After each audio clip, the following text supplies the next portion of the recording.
ಅಂಬಿಕಾ ಸುತ ವಿಘ್ನರಾಜನ ತಿರಿದು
ಪಶ್ಚಾತಿ ಭೂತಾನಿ ಎನ್ನುವ ಹಾಗೆ ಕಾಲವನ್ನು ಅಳೆಯುವುದಕ್ಕೆ ತಿಳಿಯುವುದಕ್ಕೆ ಎಂಥವರಿಂದಲೂ ಸಾಧ್ಯವೇ ಇಲ್ಲ.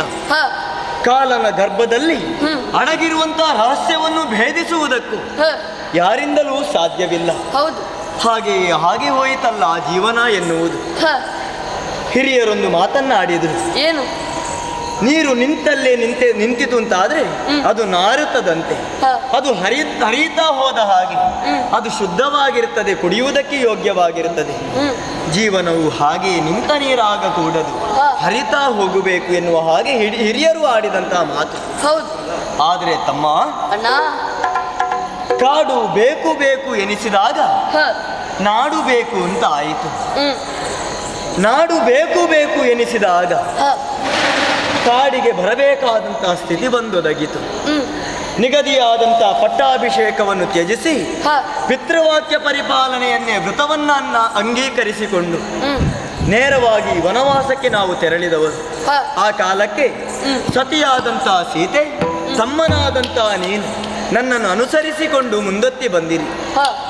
ಗುಹನ ಸಂದರ್ಶನದ ಬಳಿಕ ಗಂಗಾ ನದಿಯನ್ನು ದಾಟಿ ಭಾರದ್ವಾಜರ ಆಶ್ರಮವನ್ನು ಸೇರಿ ಮುಂದಕ್ಕೆ ಪ್ರಯಾಣವನ್ನು ನಾವು ಬೆಳೆಸಿದಾಗ ಚಿತ್ರಕೂಟದಲ್ಲಿದ್ದಂತಹ ಕಾಲಕ್ಕೆ ತಮ್ಮನಾದಂತಹ ಭರತ ಬಂದ. ಭ್ರಾತೃ ಪ್ರೇಮ ಎನ್ನುವುದನ್ನು ಸಕಲರಿಗೂ ತಿಳಿಸಿಕೊಟ್ಟ ಹಾಗೆ ಆಯಿತು. ಪಾದುಕೆಯನ್ನೇ ಪ್ರಧಾನಿಸಿದವನು ನಾನಾಗಿದ್ದೇನೆ. ಅಲ್ಲಿಂದ ಮುಂದಕ್ಕೆ ಪಂಚವಟಿ ವನಪ್ರದೇಶವನ್ನು ಸೇರಿದ ಕಾಲಕ್ಕೆ ನಡೆದಂತಹ ಘಟನೆ, ಶೂರ್ಪನಖಿಯ ಮಾನಭಂಗ, ಕರ್ಣನಾಸಾಛೇದನ, ಅದರಿಂದಲೇ ಮೊದಲುಗೊಂಡು ಖರ, ದೂಷಣ, ತ್ರಿಶಿರ ಎನ್ನುವಂತಹ 14 ರಾಕ್ಷಸರನ್ನು ಕೊಂದದ್ದು ನಾವಾಗಿದ್ದೇವೆ.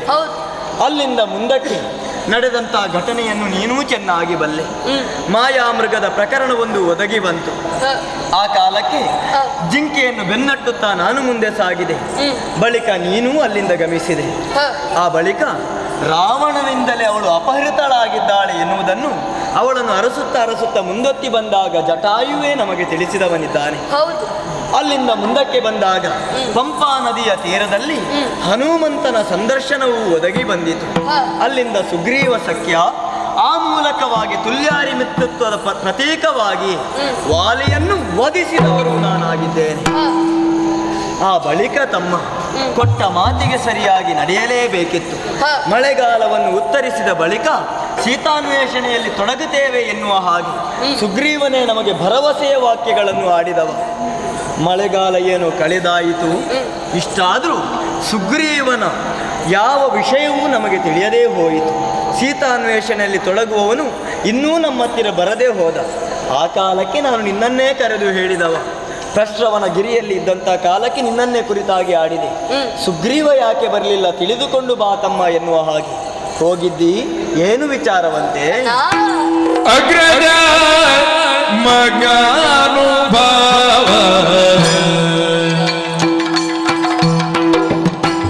ಅಗ್ರಜ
ಅಗ್ರಗಣ್ಯರೆಲ್ಲ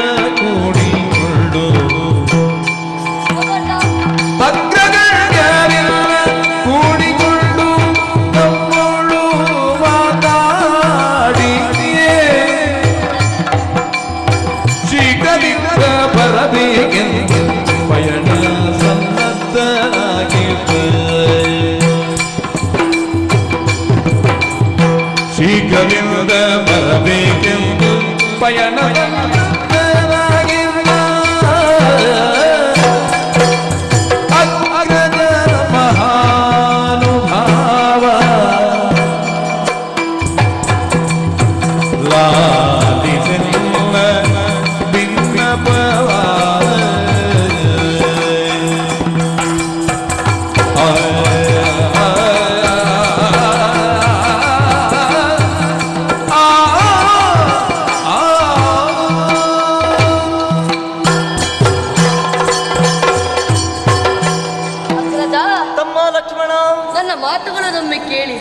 ಏನು ತಮ್ಮ? ಅಣ್ಣ, ನಿನ್ನ ಮಾತನ್ನು ಅನುಸರಿಸಿ ಹಾ ಕಾಡಿಗೆ ಹೋದವ ನಾನು. ಹಾ ಆ ಸಮಯದಲ್ಲಿ ತಾರಾದೇವಿಯವರು ಸಿಕ್ಕಿದರು.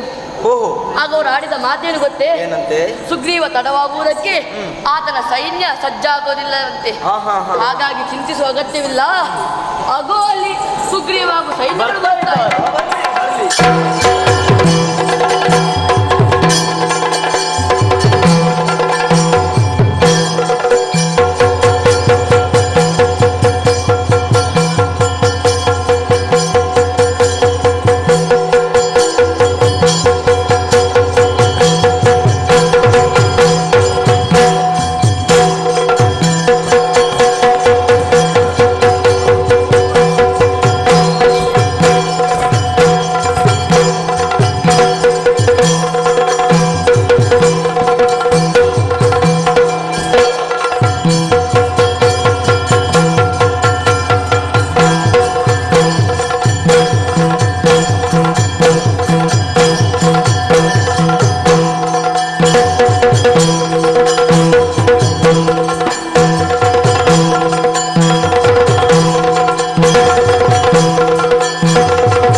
ಮನಜಾಪಕ ಚಿತ್ತದಿ ಬಗುದಂತೋ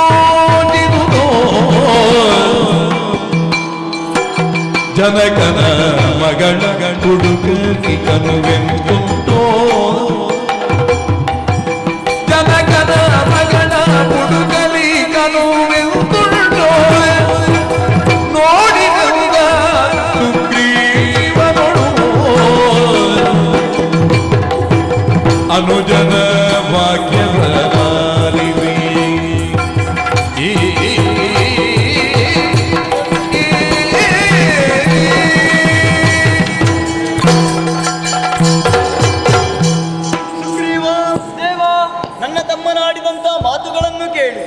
ನನ್ನ ಮನಸ್ಸಿಗೆ ಬಹಳ ಸಂತೋಷವಾಯಿತು. ಮಾತು ಪೂರ್ಣವಾಗುವುದರೊಳಗಾಗಿ ನೀವೆಲ್ಲರೂ ಕೂಡ ನಿಮ್ಮ ಬಂಧುಗಳೊಡಗೂಡಿ ನನ್ನ ಸಮ್ಮುಖದಲ್ಲಿ ಕಾಣಿಸಿಕೊಂಡವರು. ಕಪಿಗಳು ಮಾತ್ರವಲ್ಲ, ಬಲ್ಲೂಕ ಸಂತತಿಗಳು ಕಾಣುತ್ತಾ ಉಂಟು. ಮನಸ್ಸಿಗೆ ಬಹಳ ಸಂತೋಷವಾಯಿತು. ಅಯ್ಯ ಸುಗ್ರೀವ ದೇವಾ, ಈ ಕಾಲಕ್ಕೆ ಸೀತೆಯನ್ನು ಅನ್ವೇಷಿಸಬೇಕು ಎನ್ನುವ ಹಾಗೆ ನಾವೆಲ್ಲರೂ ಕೂಡ ಕಾತರದಲ್ಲಿದ್ದವರು. ಆ ಕುರಿತಾಗಿ ನಿನ್ನ ಅಭಿಪ್ರಾಯವೇನು ದೇವಾ? ಭೂಮಿ ಪಾಲ ಚಿಕಾಮಣಿ ರಾಮಚಂದ್ರ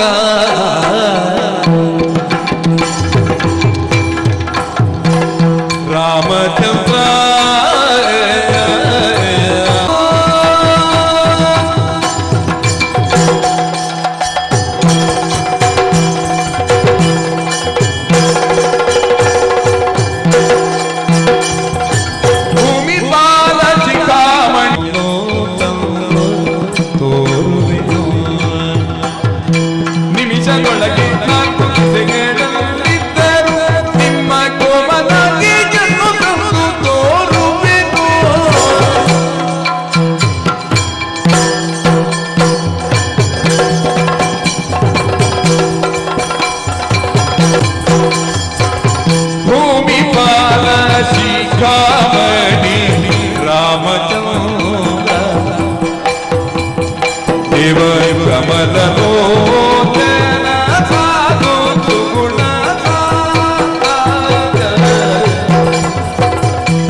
ರಂಗನಾಥ ಒಳ್ಳೆಯದನ್ನು ಮಾಡಿ.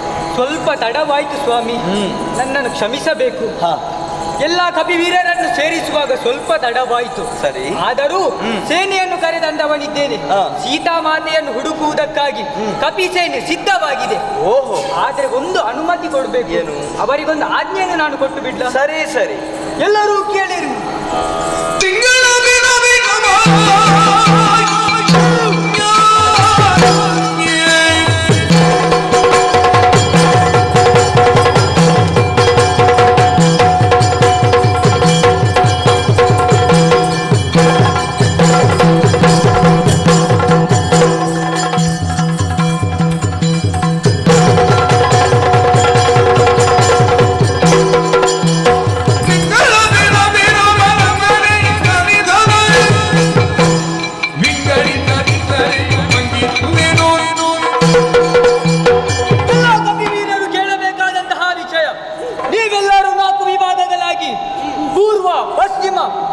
ದಕ್ಷಿಣವಾಗಿ ಹೋಗಬೇಕು.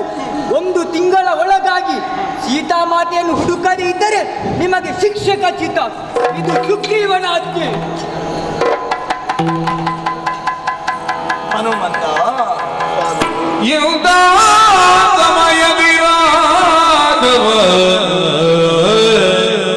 ಬಾರಪ್ಪ. ಇಂಥ ಸಮಯದಿ ರಾಘವ ಔದರಂಗದಲ್ಲಿ ಕರಿವುತ್ತ ಕಿವಿ ಮಾತಿನೊಳು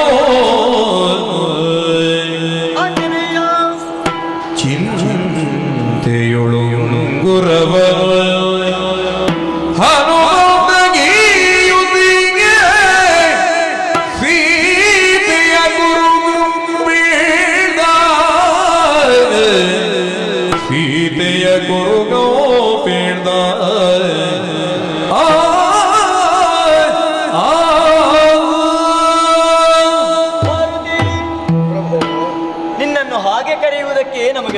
ಸಂತೋಷ ಆಗುವುದು.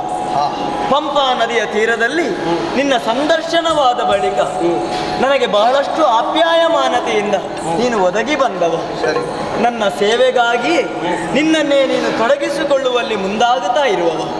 ಆಂಜನೇಯ, ಸುಗ್ರೀವನ ಆಜ್ಞೆಯನ್ನು ಕೇಳಿದಂತ ಸಮಸ್ತ ಕಪಿವೀರರು ಕೂಡ ಕೆಲಸದಲ್ಲಿ ಉದ್ಯುಕ್ತರಾಗುವುದಕ್ಕೆ ತೊಡಗುತ್ತಾ ಇದ್ದಾರೆ. ಎಲ್ಲರ ಮುಂಭಾಗದಲ್ಲಿ ನಿನ್ನನ್ನು ಬೇರೆಯಾಗಿಯೇ ಕರೆದದ್ದು ಕಾರಣ ಉಂಟಪ್ಪ. ಏನು ಪ್ರಭು? ಎಲ್ಲರೂ ಹೋದ್ರೆ ಕೆಲಸ ಆಗುತ್ತದೋ ಇಲ್ವೋ ಅಂತಲ್ಲ ಮುಖ್ಯ, ಆದ್ರೆ ಹನುಮಂತ ಹೊರಟನು, ಕಾರ್ಯವನ್ನು ಕೈಗೂಡಿಸಿ ಬಂದಾನು ಎನ್ನುವಂತ ಅಮಿತ ವಿಶ್ವಾಸ ಉಂಟು. ಆ ಕಾರಣದಿಂದಲೇ ನಿನ್ನನ್ನು ಕರೆದವನಿದ್ದೇನೆ. ಯಾಕೆ ಕೇಳಿದ್ರೆ ಸಕಲರಿಗೂ ಒಂದೊಂದು ದಿಕ್ಕಿಗೆ ಹೋಗುವುದಕ್ಕೆ ಸುಗ್ರೀವನ ಆಜ್ಞೆಯಾಗಿದೆ. ನಿಮಗೆ ಹಾಗಲ್ಲ. ಅಂಗದನ ನೇತೃತ್ವದಲ್ಲಿ ನಿಮ್ಮನ್ನು ಒಂದು ಕೂಡಿಕೊಂಡು ದಕ್ಷಿಣ ಪಥವಾಗಿ ಸಾಗಬೇಕೆನ್ನುವ ಹಾಗೆ ಸುಗ್ರೀವನ ನಿರ್ದೇಶನ ನಿಮ್ಮ ಪಾಲಿಗೆ. ಹಾಗೆ ಹೋಗುವಲ್ಲಿ ನಿನ್ನನ್ನೇ ಯಾಕೆ ಬರಮಾಡಿಕೊಂಡೆ ಕೇಳಿದ್ರೆ, ಮುಂದಿನಿಂದಲೂ ನಾನು ನಡೆದು ಬಂದಂತಹ ದಾರಿಯಲ್ಲಿ ನನಗೆ ಸಿಕ್ಕಿದಂತಹ ಸೂಚನೆ ದಕ್ಷಿಣ ಪಥಕ್ಕೆ ಕೊಂಡೋಗಿದ್ದಾನೆ ರಾವಣ ಎನ್ನುವ ಹಾಗೆ. ಆ ಕಾರಣದಿಂದಲೇ ಕಾರ್ಯವನ್ನು ಸಾಧಿಸುವಂತಹ ಕಡೆ ದಿಕ್ಕು ಅದು ಎನ್ನುವ ಹಾಗೆ ನನಗೆ ವೇದ್ಯವಾಗುತ್ತಾ ಉಂಟು. ಆ ಕಾರಣದಿಂದಲೇ ನಿನ್ನನ್ನು ಕರೆದಿದ್ದೇನೆ. ಹೋಗುವಂತಹ ಕಾಲದಲ್ಲಿ ಸೀತೆಯನ್ನು ಯಾರೂ ಕಂಡವರಿಲ್ಲ. ಹಾಗೆಂದು ಸೀತಾಮಾತೆ ಇವಳೇ ಎನ್ನುವ ಹಾಗೆ ಗೊತ್ತಾಗಬೇಕು ಅಂತ ಇದ್ರೆ ಅವಳ ಕುರಿತಾಗಿ ನಾನು ಏನಾದರೂ ಹೇಳುವುದು ಬೇಡವೆ. ಆ ಕಾರಣದಿಂದಲೇ ಮಗನೆನ್ನುವ ಪ್ರೀತಿಯಿಂದ ಬಹಳ ಆಪ್ಯಾಯಮಾನತೆಯಿಂದ ನಿನ್ನನ್ನು ಕರೆದಿದ್ದೇನೆ.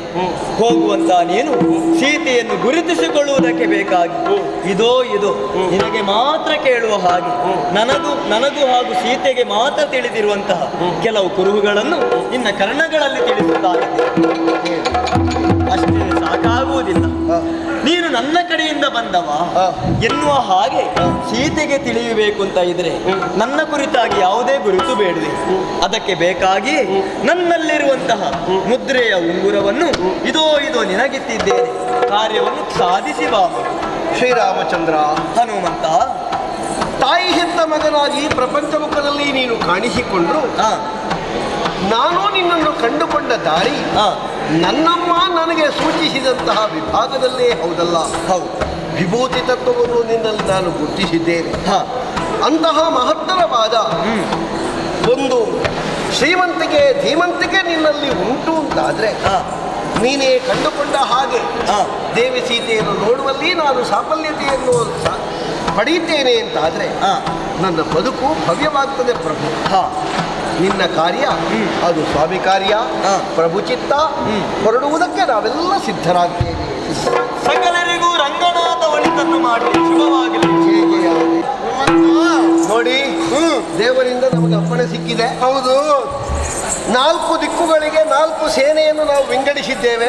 ಆಗಿದೆ. ಪೂರ್ವಕ್ಕೆ, ಹೌದು, ಪಶ್ಚಿಮಕ್ಕೆ, ಉತ್ತರಕ್ಕೆ, ದಕ್ಷಿಣಕ್ಕೆ 3 ವಿಭಾಗದವರು ಈಗಾಗಲೇ ಹೊರಟು ಹೋಗಿ ಆಗಿದೆ. ದಕ್ಷಿಣಾಭಿಮುಖವಾಗಿ ಹೊರಡಬೇಕಾದ ಸೇನೆಯಲ್ಲಿ ನಾವಿದ್ದೇವೆ. ನೀವು ಪ್ರಮುಖರು. ಆನಂತರ ನಾನು ಒಟ್ಟಿಗೆ ಇದ್ದೇನೆ. ಆಮೇಲೆ ನಮ್ಮ ಯುವರಾಜನಾದಂತ ಅಂಗದರ ಜೊತೆಯಲ್ಲಿ ಈ ಕಪಿವೀರರೆಲ್ಲ ಇದ್ದಾರೆ. ಇನ್ಯಾಕೆ ಸಾವಕಾಶ ಹೇಳಿ ಹಠ ಮಾಡುವುದು ಸರಿಯಲ್ಲ. ನಡೆಯೋಣ.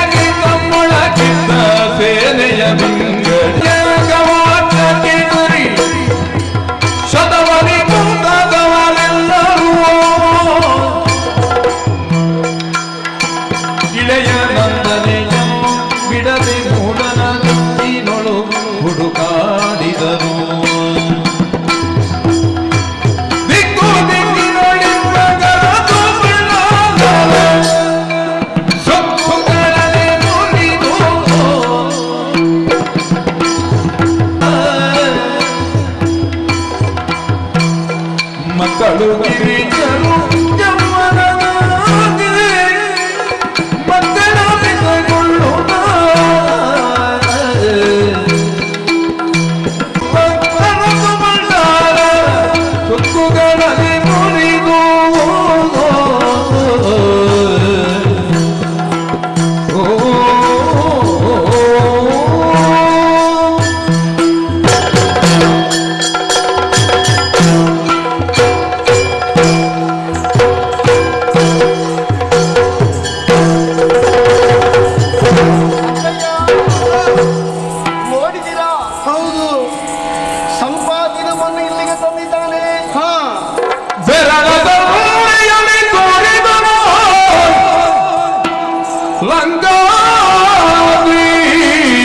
ಪುರವಿದೆಯೋ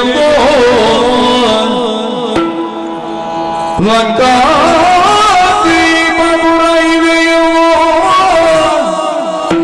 ತೆರಳಿದನು ಸಂಪಾತಿ ಭೋರ್ಗರೆವ ಶರದಿಯ ಕಂಡು ಕಪಿನಾಯಕರಿಗೆ ವಾನರದ್ರಿ ತಣಿಯುತ್ತಿಲ್ಲವೋ ವಾನರದ್ರಿತ ಇರುತ್ತಿಲ್ಲವೋ ಅಯ್ಯಯ್ಯ ಹನುಮಂತ, ದಕ್ಷಿಣಾಭಿಮುಖವಾಗಿ ಹೊರಟಿರುವಂತಹ ನಾವು ಬಹಳ ಪ್ರದೇಶಗಳನ್ನು ಸುತ್ತುವರಿದರು ದೇವಿ ಸೀತಾದೇವಿಯ ಪತ್ತೆ ಇಲ್ಲ. ಒಂದು ಕಡೆಯಲ್ಲಿ ಕುಳಿತು ದಿನವನ್ನು ಲೆಕ್ಕ ಮಾಡುತ್ತಾ ಇದ್ದ ಹಾಗೆ 27 ದಿನಗಳು ಕಳೆದು ಹೋಯಿತು. ಇನ್ನು ಸುಗ್ರೀವಾಜ್ಞೆಗೆ ಒಳಪಟ್ಟಿರುವಂತಹ ತಿಂಗಳೊಂದು ಅಂತ ಹೇಳುವಲ್ಲಿ ಕೇವಲ 3 ದಿನಗಳು ಮಾತ್ರವೇ ಬಾಕಿ ಉಳಿದಿದೆ ಆಗುವಾಗ ನಮ್ಮ ಅಂಗದ ಕಣ್ಣೀರು ಸುರಿಸುವುದಕ್ಕೆ ಆರಂಭ ಮಾಡಿದ. ಏನು ಮಾಡುದು? ನಮ್ಮನ್ನು ಖಂಡಿತವಾಗಿಯೂ ಭಂಗಿಸ್ತಾನೆ ಸುಗ್ರೀವ. ರಾಮ ಸೇವೆಯನ್ನು ಮಾಡುವಲ್ಲಿ ನಾವು ಸಾಫಲ್ಯವನ್ನು ಕಾಣಲಿಲ್ಲವಲ್ಲ, ವಿಫಲರಾಗಿ ಹೋದೆವಲ್ಲ ಅಂತ ಕಣ್ಣೀರು ಸುರಿಸುವಾಗ ರಾಮಕಥನ ನಿಮ್ಮ ಬಾಯಿಂದಲೂ ನನ್ನ ಬಾಯಿಂದಲೂ ಹೊರವೈಯವರ ಬಾಯಿಂದಲೂ ಬರುವುದಕ್ಕೆ ಆರಂಭವಾಯಿತು. ಪರ್ವತಕ್ಕೆ ರೆಕ್ಕೆ ಮೂಡಿತೋ ಎನ್ನುವ ಹಾಗೆ ನಡೆದುಕೊಂಡು ಬಂದಿರುವಂತಹ ಒಬ್ಬ ದೀರ್ಘ ದೇಹದ ಹಕ್ಕಿ, ಅವನ ಹೆಸರು ಜಟಾಯು ಅಂತ. ಜಟಾಯುವಿನ ಅಣ್ಣನಾದಂತಹ ಸಂಪಾತಿ ಒಂದು ಕಾಲದಲ್ಲಿ ಗರಿ ಸುಟ್ಟು ಈ ಪ್ರದೇಶದಲ್ಲಿ ಬಿದ್ದಿದ್ದನಂತೆ. ಅವ ರಾಮಕಥೆಯನ್ನು ಕೇಳಿದ ಕ್ಷಣದಲ್ಲಿ ಅವನದ್ದಾದಂತಹ ಗರಿಗಳು ಹುಟ್ಟಿಕೊಳ್ಳುವುದಕ್ಕೆ ಆರಂಭವಾಯಿತು. ನಿಶಾಕರ ಮುನಿಯ ಶಾಪಕ್ಕೆ ಒಳಗಾದವ. ಆ ಬಳಿಕ ಅವರದ್ದಾದಂತಹ ವಿಷಯವನ್ನೆಲ್ಲ ಸಂಗ್ರಹ ಮಾಡಿ ನಾವು ಹೇಳಿದಾಗ ಅವ ನಮಗೊಂದು ಉಪಕಾರ ಮಾಡಿದ. ಲಂಕೆ ಎಲ್ಲಿ ಉಂಟು ಅಂತ ನೀವು ಹುಡುಕಬೇಕು ಅಂತ ಇಲ್ಲ, ಅಗಲಿಸಿದಂತಹ ನನ್ನ ರೆಕ್ಕೆಯ ಮೇಲೆ ನೀವು ಕುಳಿತುಕೊಳ್ಳಿ, ನಾನು ಸಮುದ್ರದ ತಡಿಯಲ್ಲಿ ನಿಮ್ಮನ್ನು ಕೊಂಡೋಗಿ ಬಿಡ್ತೇನೆ ಅಂತ ಹೇಳಿದ. ನೋಡಿ, ರೆಕ್ಕೆಯ ತುದಿಯಿಂದ ಲಂಕೆ ಯಾವ ಭಾಗಕ್ಕೆ ಎನ್ನುವ ಸೂಚನೆಯನ್ನು ಸಂಪಾತಿಯೇ ನಮಗೆ ಕೊಟ್ಟಿದ್ದಾನೆ, ತೋರಿಸಿಕೊಟ್ಟಿದ್ದಾನೆ. ಅಜ್ಜ, ನನಗೆ ಕಾಣುವಾಗಲೇ ತಲೆ ತಿರುಗುವುದಕ್ಕೆ ಆರಂಭ ಆಗ್ತದೆ. ನಾನಿಲ್ಲಿ ಬದಿಯಲ್ಲಿ ಕೂತ್ಕೊಳ್ತೇನೆ, ನೀನು ಕೂತ್ಕೊಳ್ತೀಯ. ಸಮುದ್ರವನ್ನು ನೋಡಿ, ಓ ಕಪಿವೀರರೇ, ಕಂಡಿರೇ ನೀವು ಕಂಡಿರೇ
ನೋಡಿದ್ದೀರಲ್ಲಿ ಏನು ಕಾಣ್ತಾ ಉಂಟು?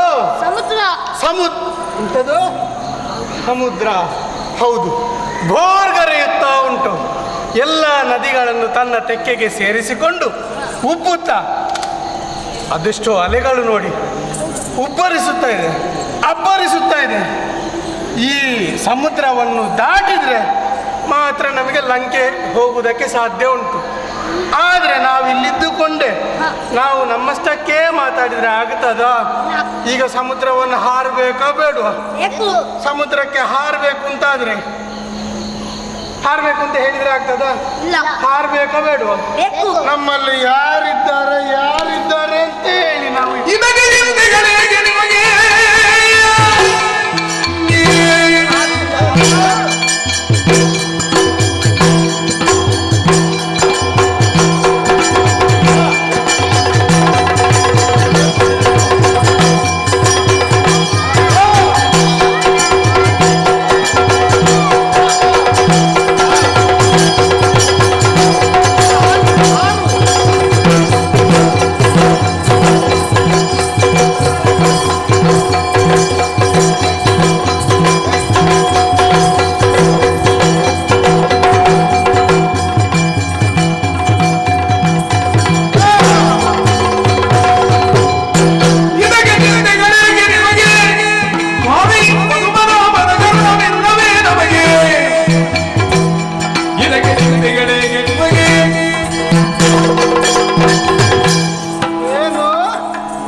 10 ಯೋಜನೆ ಹಾರ್ತೀಯ, ಅದು 100 ಉಂಟು, ನಿನಗೆ 10ರಲ್ಲಿ ಸಾಕಾಗುತ್ತದ?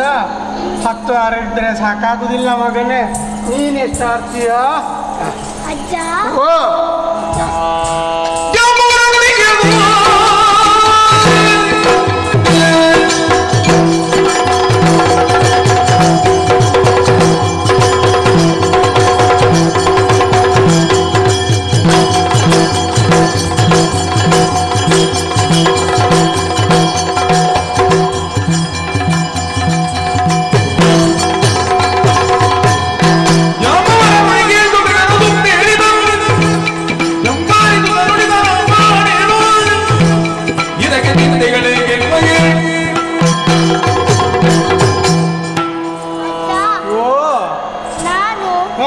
ಅಲ್ಲಿ ಹಾರ್ಲಿಕ್ಕೆ 10.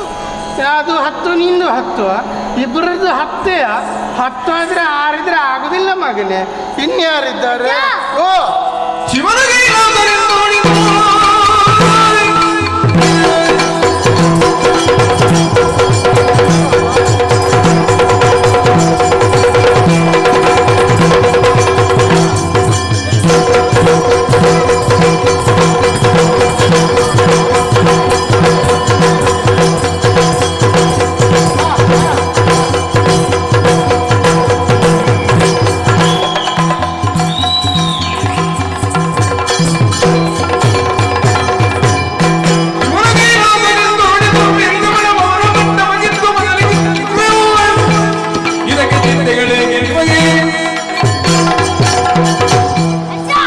ಸಮುದ್ರ ದಾಟ್ಲಿಕ್ಕೆ ನಾನು 30 ಆಡ್ತೇನೆ. ನೀನು 30ರಲ್ಲೇ ಸುಧಾರಿಸ್ತೀನಿ. 30 ಕಡಿಮೆ ಆಗ್ಲಿಲ್ವಾ ಮಗನೇ? ಹೌದಜ್ಜ. ನೀನೆಷ್ಟು ಹಾರ್ತಿ? ನೀನೆಷ್ಟು ಹಾರ್ತಿ? 50 ಹಾರ್ತೀಯ? 50 ಅರ್ಧಕ್ಕೆ ಅಲ್ಲಿಗೆ ಬಾಕಿ ಆಗ್ತದಲ್ವಾ? ನೀನು 50 ಹಾರುವಾಗ 100 ಇರುವಲ್ಲಿ ಬುಳುಂಕಾಗುದಿಲ್ವಾ? ನೀನಾಗ್ಲಿಕ್ಕಿಲ್ಲ.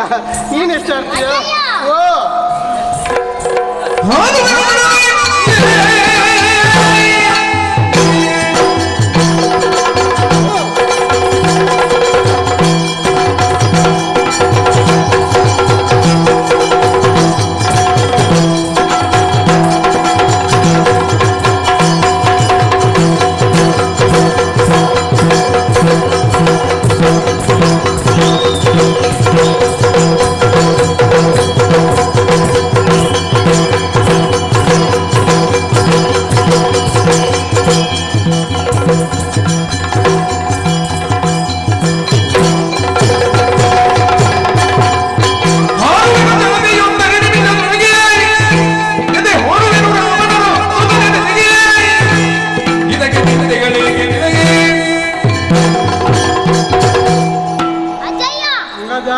ನಾನು ಸಮುದ್ರ ದಾಟ್ಲಿಕ್ಕೆ 100 ಯೋಜನೆ ಆಡ್ತೇನೆ. 100 ಹಾರ್ತೀಯ?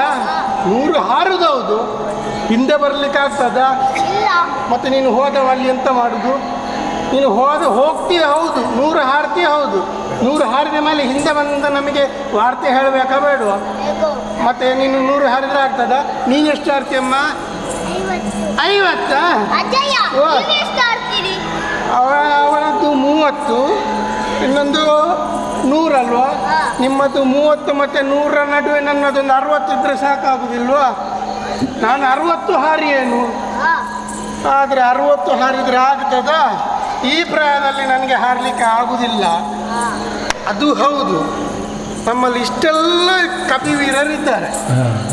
ಎಲ್ಲರೂ ಅಷ್ಟು ಹಾರ್ತೇನೆ ಇಷ್ಟು ಹಾರ್ತೇನೆ ಅಂತ ಹೇಳಿ ಬದಿಯಲ್ಲಿ ನಿಂತಿದ್ದಾರೆ ಹೊರತು ಮುಖ್ಯವಾದಂಥ ಒಂದು ವ್ಯಕ್ತಿ ಕಾಣುವುದಿಲ್ಲಲ್ಲ. ನಮ್ಮ ಕೂಟದಲ್ಲಿ ಒಬ್ಬ ಇದ್ದ, ಕೂಟದಿಂದ ಎಲ್ಲಿ ಹೋದ? ಹನುಮಂತು,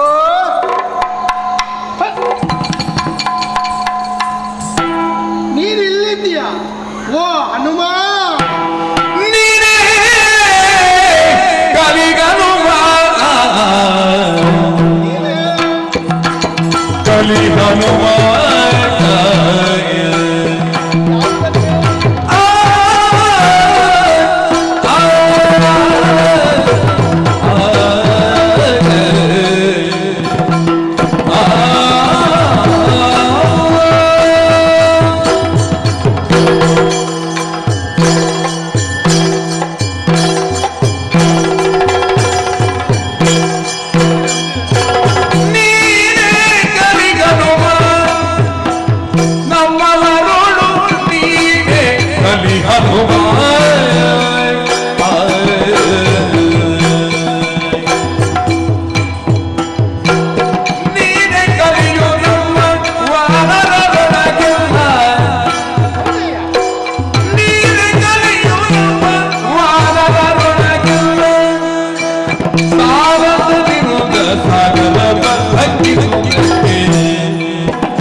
ವೀರರಲ್ಲ ಸಾಗರವನ್ನು ನೋಡಿ ಅಷ್ಟು ಹಾರ್ತೇನೆ ಇಷ್ಟು ಹಾರ್ತೇನೆ ಅಂತ ಹೇಳಿದವರು ಅವರವರ ಅಭಿಪ್ರಾಯ ಅವರವರ ಶಕ್ತಿ ಸಾಮರ್ಥ್ಯ ಎಷ್ಟು ಅಂತ ಹೇಳಿದ್ದಾರೆ. ನೋಡಿ, ಇಲ್ಲಿದ್ದವರು ಹೇಳಿದ್ರು, ಹೌದು. ಅಲ್ಲಿದ್ದವರು ಹೇಳಲಿಕ್ಕೆ ಬಾಕಿ ಉಂಟು. ಅಲ್ಲಿದ್ದವರೆಲ್ಲ ಕಣ್ಣು ಬಾಯಿ ಬಿಟ್ಟು ನೋಡ್ತಾ ಇದ್ದಾರೆ, ನಾವ್ ಯಾವಾಗ ಹಾರುದು ಅಂತ. ಮುಂದಿನ ಸಲ ನಿಮಗೆ ಅವಕಾಶ ಕೊಡುವ ಮಕ್ಕಳೇ, ಆಯ್ತಾ? ಈಗ ಅವರಿಗೆ ಹಾರಲಿಕ್ಕೆ ಆಗುದಿಲ್ಲ.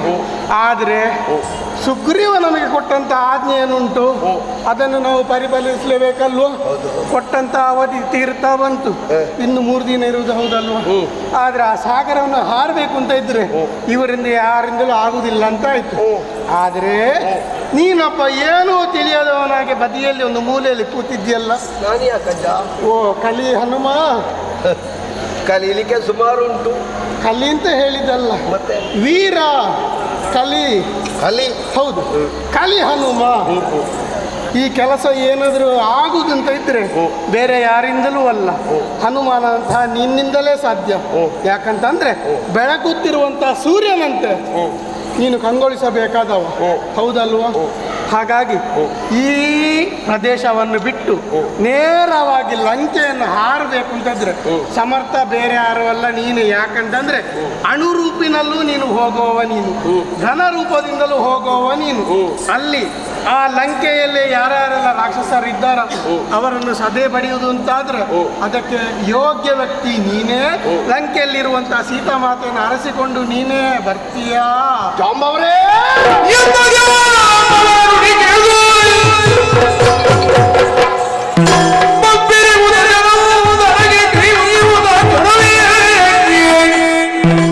ತೆರಳಿದ ಮಹೇಂದ್ರ ಪರ್ವತ ಮೇಲಿನ ದೆಸೆಯ ನೋಡಿದವು ಸಿಂಧುಗೋರ್ಗುಳಿಯುತ್ತಿಹುದ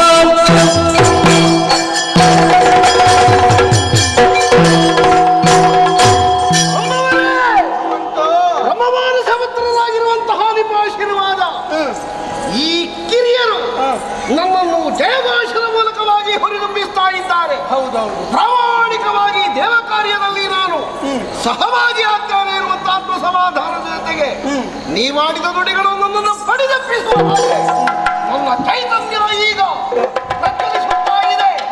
ಹಾಗಾದ್ರೆ ಹಾರಬೇಕು ಅಂತಾದ್ರೆ ಈ ತಗ್ಗು ಪ್ರದೇಶದಿಂದಲ್ಲ, ಮಹೇಂದ್ರ ಪರ್ವತದ ತುತ್ತದಲ್ಲಿ ಏರಿಕೊಳ್ತೇನೆ.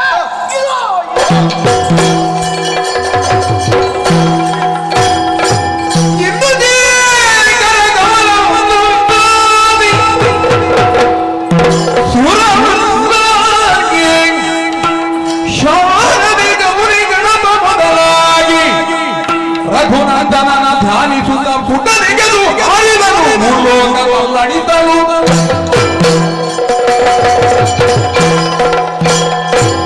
ದೇವತೆಗಳನ್ನು ಮನಸ್ಸಾಸ್ಮರಿಸಿಕೊಂಡೆ, ಅಷ್ಟದಿಪ್ಪದಿಗಳನ್ನು ಪ್ರಣಾಮದ ಮೂಲಕವಾಗಿ ಅರ್ಚಿಸಿದೆ. ವಿಶೇಷವಾಗಿರುವಂತಹ ಚೈತನ್ಯ ಶಕ್ತಿ ಬರುವ ಹಾಗೆ ಮೂಲಭೂತವಾಗಿರುವಂತಹ ದೇವತೆಗಳನ್ನು ಮನಸ್ಸ ಅರ್ಚಿಸಿ ಮೆಚ್ಚಿಸಿದಾಗ ಘನವಾಗಿರುವಂತಹ ದೇಹ ಹತ್ತಿಯಷ್ಟು ಹಗುರವಾಗಿ ಹಾರಬಲ್ಲದು ಗಾಳಿಯಲ್ಲಿ ಎನ್ನುವ ನಿರ್ಧಾರಕ್ಕೆ ಬಂದಾಕ್ಷಣದಲ್ಲಿಯೇ ಮಾರ್ಪಡಿಸುತ್ತಿರುವಂತಹ ರತ್ನಾಕರ ಮೆಚ್ಚಿ ಮೆರೆಯುತ್ತಾ ಇದ್ದಾನಲ್ಲ. ಮಹೇಂದ್ರ ಪರ್ವತದ ತುದಿಯನ್ನು ಮೆಟ್ಟಿದಾಗ ಲೋಕವೇ ನಡುಗುವ ಹಾಗೆ ಭಾಸವಾಗ್ತಾ ಇದೆ. ಹಾಡಬೇಕಲ್ಲ. ಮನನು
ಬಾಯ್ತೆರೆದು ಹಾರಿದಂತಹ ನನ್ನನ್ನು ನುಂಗಿಯೇ ಬಿಟ್ಲು.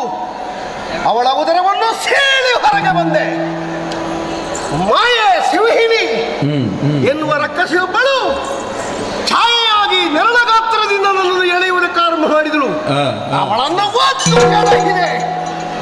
ಒಂದು ಕಾಲದಲ್ಲಿ ಪರ್ವತಗಳಿಗೆ ರೆಕ್ಕೆ ಇತ್ತಂತೆ. ಆ ರೆಕ್ಕೆಯ ಸಹಾಯದಿಂದ ಎಲ್ಲಿ ಬೇಕೋ ಅಲ್ಲಿಗೆ ಚಲಿಸ್ತಾ ಇದ್ದವಂತೆ ಪರ್ವತಗಳು.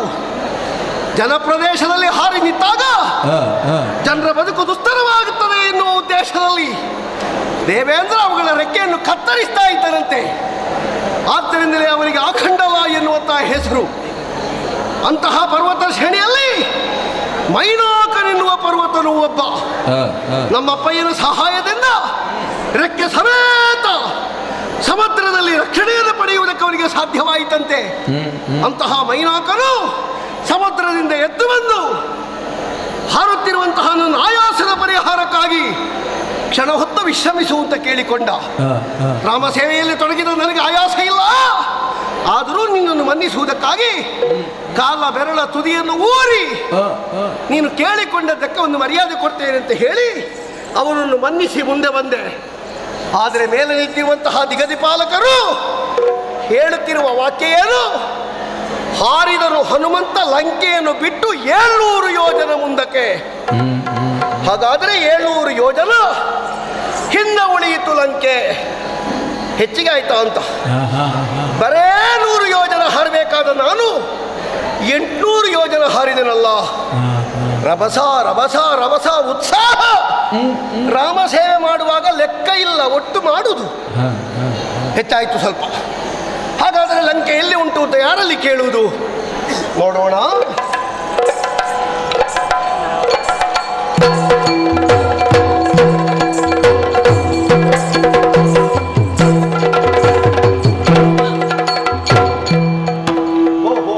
ಸ್ವಾಮಿ ಸ್ವಾಮಿ ಯಾವ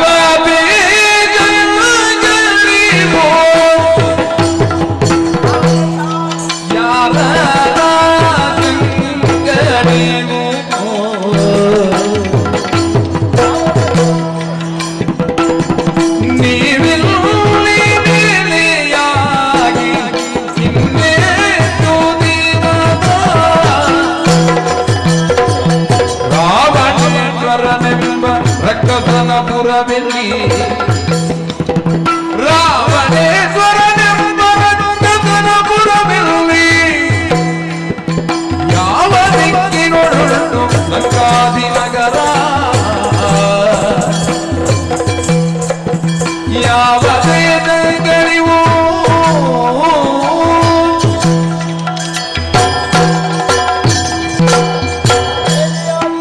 ತೇಜಸ್ವೇ ಮುನಿಯೇ ಪ್ರಭೋ, ಇದೋ ನಿಮಗೆ ವಂದಿಸ್ತಾ ಇದ್ದೇನೆ. ನನ್ನ ಹೆಸರು ಹನುಮಂತ ಅಂತ.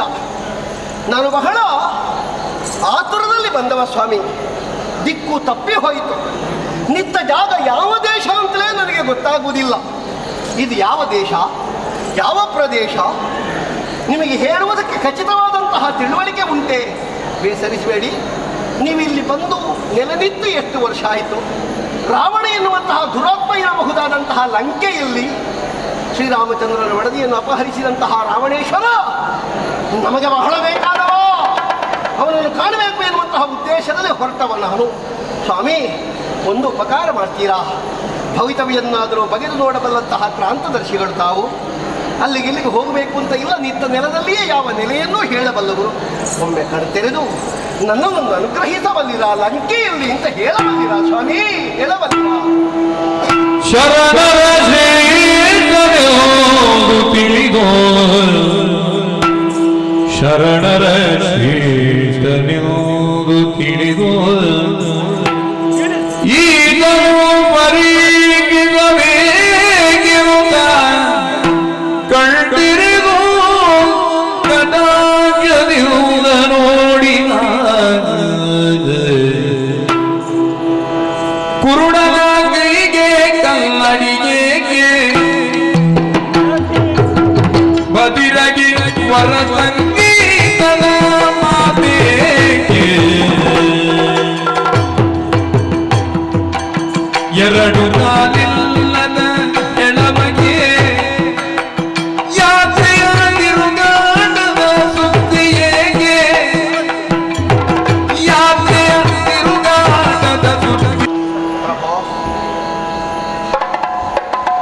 ಮರದಿಂದ ಮರಕ್ಕೆ ಹಾರಿ ಜೀವನ ಮಾಡುವ ಒಂದು ಬರೀ ಮಂಗನೆ.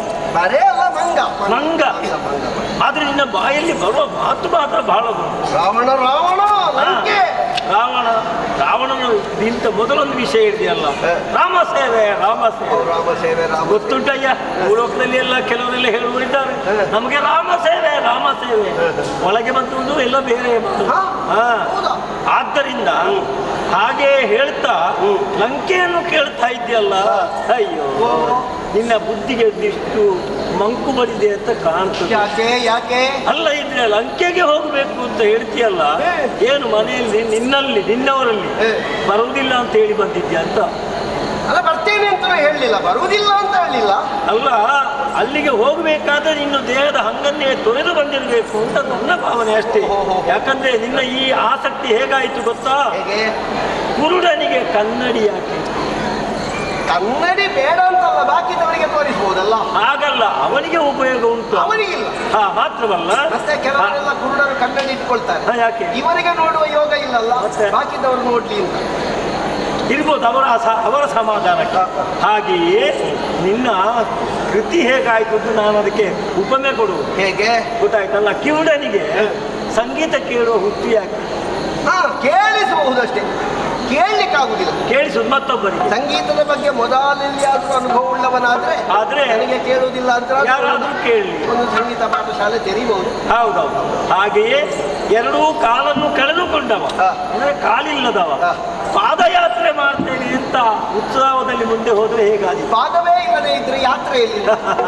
ನಿನ್ನ ಅಭಿರುಚಿ ಹಾಗೆ ಆಯ್ತು ಅಂತ ನಿನಗೆ ಹೇಳುದು ನಾನು.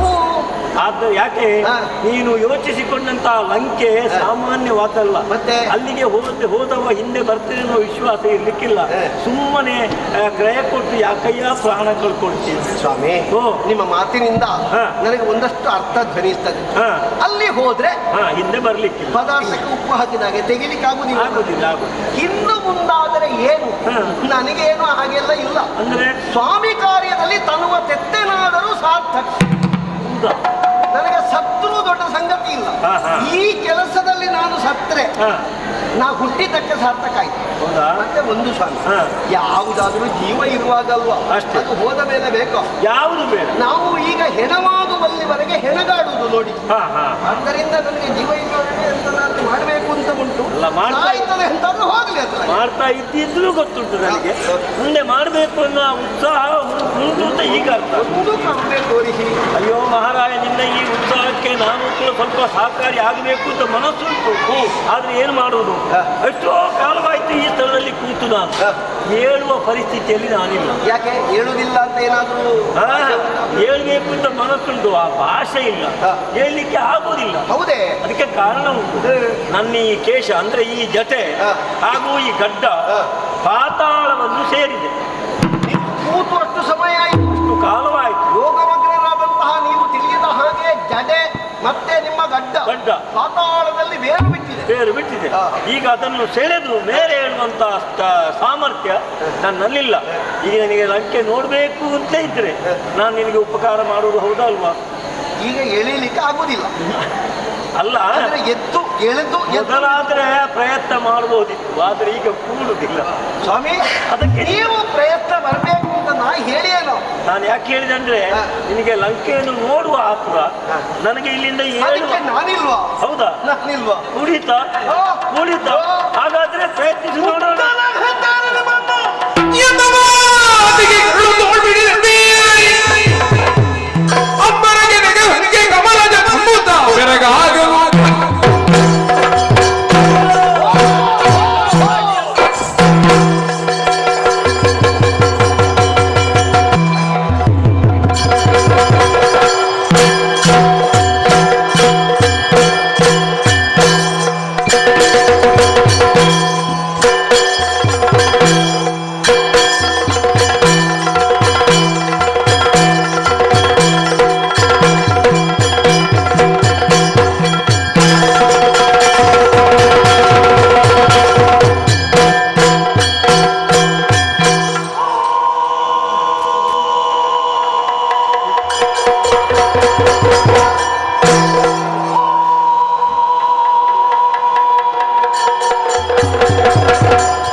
ನಮ್ಮ ಪರಿಚಯ ಇಲ್ಲದ ವ್ಯಕ್ತಿಗಳಿದ್ದಾರ ಇಲ್ಲಿ.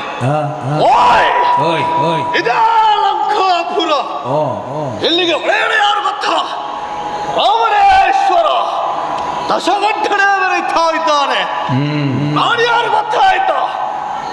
7 ಸುತ್ತಿನ ಕೋಟೆಯನ್ನೇ ರಕ್ಷಣೆ ಮಾಡುವಲ್ಲವಳೆ ನಾನೇ ಲಂಕಿನಿ. ಓಯ್ ನಾನಿದ್ದ ಕಾರಣವೇ ಈ ಲಂಕಾ ಕ್ಷೇತ್ರವೇ ಕ್ಷೇಮವಾಗಿ ಉಂಟು ನೋಡಿ. ಇಲ್ಲದಿದ್ರೆ ಎಲ್ಲರಿಗೂ ತೊಂದರೆಯೇ ಸರಿ. ಯಾಕೆ ಗೊತ್ತಾ? ಇಲ್ಲಿದ್ದವರು ಎಲ್ಲರ ರಕ್ಷಣೆಯನ್ನು ಮಾಡುವವಳು ನಾನಾಗಿದ್ದೇನೆ. ರಾತ್ರಿ ವೇಳೆ ಹೋಗಿ ಮಲಗಬೇಕಾದ್ರೆ ಲಂಕಾಲಕ್ಷ್ಮಿಯಾದಂಥ ಲಂಕಿನಿಯಾದಂಥ ನಾನು ಇಲ್ಲಿ ತಿರುಗಾಡ್ತಾ ಇದ್ದ ಕಾರಣ ಒಬ್ಬ ವ್ಯಕ್ತಿ ಕೂಡ ಒಳ ಪ್ರವೇಶ ಮಾಡುವ ಹಾಗಿಲ್ಲ. ಹೆಚ್ಚೇಕೆ ನಮ್ಮ ಕುಲದೇವಳಾದ ಪರಮೇಶ್ವರ ಕೂಡ ಲಂಕಿನ ಒಮ್ಮೆ ಪ್ರವೇಶ ಮಾಡಲಿ ಒಳಗೆ ಅಂತ ಕೇಳಿದ್ರೆ ರಾಮನೇಶ್ವರನ್ನು ಕಾಣಬೇಕು ಅಂತ ಕೇಳಿದ್ರು ಕೂಡ ಬಿಡುವುದಕ್ಕೆ ಸಾಧ್ಯವೇ ಇಲ್ಲ. ಆ ಕಾರಣದಿಂದಾಗಿ ನನ್ನನ್ನ ರಕ್ಷಣೆಗಾಗಿಟ್ಟಿದ್ದಾರೆ. ಓಯ್ ಎಂಥದ್ದು ಯಾರಿದ್ದಾರಂತ ನಾವು ಕಾಯಿದ್ದು ಯಾರಿಲ್ಲ. ಸುಮ್ಮನೆ ವ್ಯರ್ಥ ತಿರುಗಾಟ ಮಾಡಿ ಸಾಕಾಯ್ತು. ಇನ್ನು ಎಂತದಕ್ಕೆ ತಿರುಗಾಟ? ನಮಗೆ ಇನ್ನೂ ಬೇಕಾ ತಿರುಗಾಟ? ಅಗತ್ಯವಿಲ್ಲ ಅಂತ ಉಂಟು. ಆದ್ರೆ ಏನು ಮಾಡೋದು ಹೇಳಿ? ನಾವು ಮಾಡುವಂತ ಉದ್ಯೋಗ ಅಲ್ವಾ, ನಿಷ್ಠೆಯಿಂದಲೇ ಮಾಡಿಕೊಂಡು ಬಂದವರು.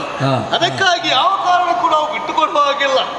ಅದಲ್ಲ, ಯಾಕೋ ಏನು ಗೊತ್ತಾಗ್ಲಿಲ್ಲ. ಇವತ್ತು ಯಾಕೆ ಹೀಗಾಗ್ತದಂತ ಗೊತ್ತಾಗ. ಸ್ವಲ್ಪ ಉದ್ದಕ್ಕೆ ಕೂತ್ರೆ ಏನಂತ ನಿದ್ರೆ ಅಂತ ಗೊತ್ತಿದ್ರಲ್ವ ನಮಗೆ. ನಮ್ಮ ಜೀವನದಲ್ಲಿ ನಾವು ನಿದ್ರೆ ಮಾಡಿದ್ದು ಬಹಳಷ್ಟು ಕಡಿಮೆ. ನಿದ್ರೆ ಇಲ್ಲದೆ ಇಷ್ಟು ತಿರುಗಾಟವಾಯ್ತು. ಹಾಗಾಗಿ ಕೋಟೆಯನ್ನು ಸುತ್ತುತ್ತಾ ಇದ್ದವಳು ನಾನು. ಈಗ ಸ್ವಲ್ಪ ಉದ್ದಕ್ಕೆ ಮಲಗಿದ್ರೆ ಏನಂತೆ? ಮಲಗುದು ಎಲ್ಲಿ ಮಲಗಿದ್ರೆ ಆಗ್ಲಿಕ್ಕೆಲ್ಲ. ನಾನು ಮಲಗಿದಾಗಲೇ ಯಾರಾದ್ರೂ ದುಷ್ಟರು ಬಂದು ಒಳ ಪ್ರವೇಶ ಮಾಡಿದ್ರೆ ಅದೇ ಆಗ್ಲಿಕ್ಕೆಲ್ಲ. ಈ ದ್ವಾರ ಉಂಟಲ್ಲ, ಈ ಬಾಗಿಲಿಗೆ ಅಡ್ಡವಾಗಿ ಮಲಗಬೇಕು. ಅದು ಹೇಗೆ ಅಂತ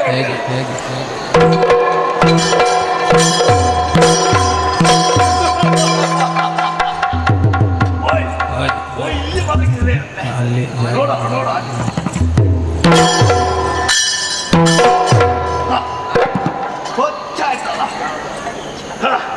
ಆಯ್ತಲ್ಲ ಹೇಗೆ ಮಲಗುದು?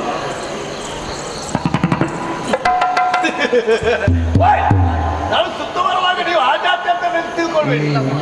ಕ್ರಮ ಹಾಕಿ ಇಲ್ಲಿ ಮಲಗೋಡಿ. ಇನ್ನು ತಡ ಮಾಡುವುದಕ್ಕೆ ಮೊದಲು ತಡ ಆಗಿದಲ್ಲ.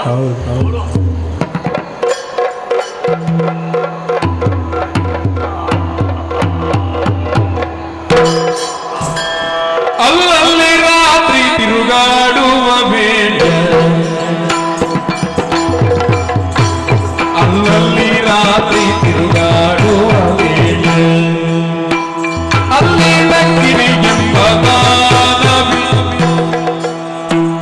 ಅಲ್ಲಿ ಲಕ್ಕಿನಿಗೆಂಬ ದಾನವಿ ಅಲ್ಲಿ ದಾಸನ ತಡೆದರು. ಅಲ್ಲಲ್ಲಿ ರಾತ್ರಿ ತಿರುಗಾಡುವ ಬೇಡ, ಅಲ್ಲಿ ಲಕ್ಕಿನಿಗೆಂಬ ದಾನವಿ ತಡೆದರು.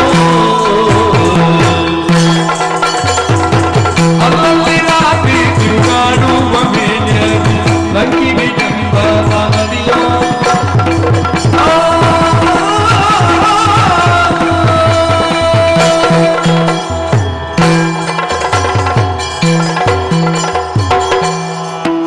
ಮೆಲ್ಲನೆ ತೃಣಬಿಂದು ಮಹಾಮನಿಗಳು ತೋರಿಸಿದಂತಹ ದಾರಿಯ ಮೂಲಕವಾಗಿ ಸಾಗಿ ಬಂದು ಲಂಕೆಯ ಮಹಾಕೋಟೆಯ ಹೊರಗಿನವರೆಗೆ ಬಂದಿದ್ದೇನೆ.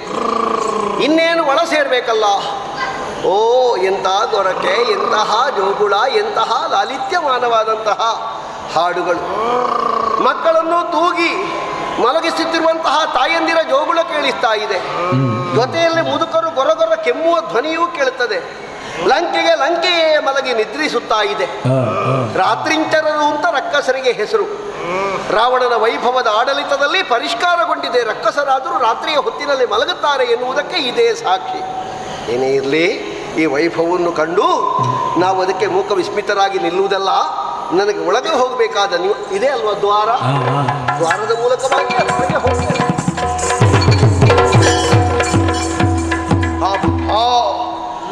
ದ್ವಾರದಲ್ಲಿ ಏನೋ ಒಂದು ಬಂಡೆ ಕಲ್ಲಿಟ್ಟಿದ್ದಾರ ಅಂತ ನನ್ನ ಕಾಲಿಗೆ ತಾಗಿದ್ದೇ ತಡ ನಾನು ಹಿಂದಕ್ಕೆ ಎಸೆಯಲ್ಪಟ್ಟೆ ಅಂತ. ಅದ್ಯಾಕೆ ಬಂಡೆ ಕಲ್ಲಿಟ್ಟದ್ದು? ಅದ್ಯಾಕೆ ಬಂಡೆ ಕಲ್ಲಿಟ್ಟದ್ದು? ಓ ರಾಮ ರಾಮ ರಾಮ ರಾಮ. ಅಯ್ಯೋ, ಬಂಡೆ ಕಲ್ಲಲ್ಲಪ್ಪ, ಒಂದು ದೊಡ್ಡ ಗಾತ್ರದ ಬಂಡೆ ಕಲ್ಲಿನ ಹಾಗಿದ್ದ ಒಂದು ಜೀವ ಮಲಗಿದೆ. ಇದಕ್ಕೆ ಇದರ ಗೊಡವೆಯೂ ಇಲ್ವಲ್ಲ. ಇದು ಜಾತಿ ನೋಡುವಾಗ ಹೆಣ್ಣು, ನನಗೇ ಹೇಳಲಿಕ್ಕೆ ನಾಚಿಕೆ ಆಗ್ತದೆ ಹೆಣ್ಣು ಅಂತ. ಉಟ್ಟ ಬಟ್ಟೆ ಎಲ್ಲೆಲ್ಲೆಲ್ಲ ಉಂಟೋ ಇಲ್ವೋ ಅಂತೂ ಅದಕ್ಕೆ ಗೊತ್ತಿಲ್ಲ. ಹೊಟ್ಟಿನಲ್ಲಿ ಹೊರಳುತ್ತಾ ಉಂಟು, ನೊರೆ ನೊರೆ ಕಾಡ್ತಾ ಉಂಟು, ಕುಡ್ದದ್ದೇ ಹೆಚ್ಚಿರ್ಬೇಕು. ಅಯ್ಯೋ, ಇದನ್ನೆಲ್ಲಿಯಾದರೂ ದಾಟಿ ಹೋದೆ ಅಂತ ಆದರೆ ನನ್ನ ಅಪ್ಪನನ್ನು ನಾನು ಮೀರಿದ ಹಾಗಾಗ್ತದೆ. ಜೀವ ಇರುವುದನ್ನು ನಾವು ಯಾವ ಕಾಲಕ್ಕೂ ದಾಟಿ ಹೋಗಬಾರದಂತೆ. ಹಾಗೆ ಅಂತ ಇದನ್ನು ನಾನು ಎಬ್ಬಿಸಿ ಹೋದೆ ಅಂತ ಇದ್ರೆ, ಎಬ್ಬಿಸುವುದು ಎಂಥದ್ರಲ್ಲಿ? ಯಾವ ಕೈಯನ್ನು ಮುಟ್ಟಿ ಮತ್ತೆ ಎಲ್ಲಿ ತೊಳೆಯುವುದು? ಅಯ್ಯೋ, ನೋಡುವ, ಒಂದು ಕೆಲಸ ಮಾಡುವ, ಒಂದು ಸಣ್ಣ ಕಡ್ಡಿ ತೆಕ್ಕೊಂಡು ಇದರ ಕಿವಿಗೆ ಹಾಕುವ, ಎಚ್ಚರಾಗ್ತದ ನೋಡುವ.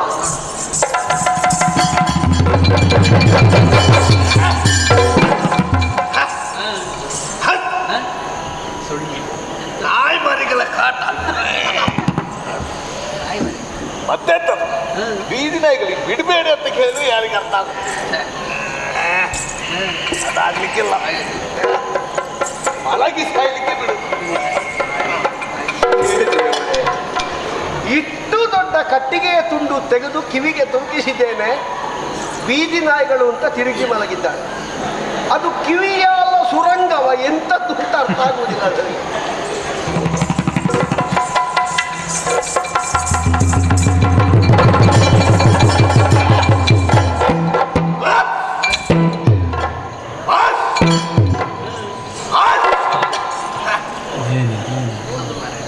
ಸೊಳ್ಳೆಗಳ ಕಾಟ ಎಂತ ಯಾವ ಕರ್ಮ ಅಂತ ಏನು ಮಲಗೆಲ್ಲ ಇಲ್ಲಿ ಸ್ವಲ್ಪ ಹೊರಗೆ ಕೂತ್ಕೊಳ್ತೇನೆ.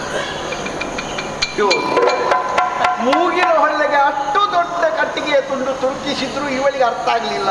ಸೊಳ್ಳೆ ಅಂತ ಹೇಳ್ತಾಳೆ ಅವಳು. ಪೆಟ್ಟಲ್ಲದೆ ಬೇರೆ ಮತ್ತಿಲ್ಲ. ನೋಡುವ,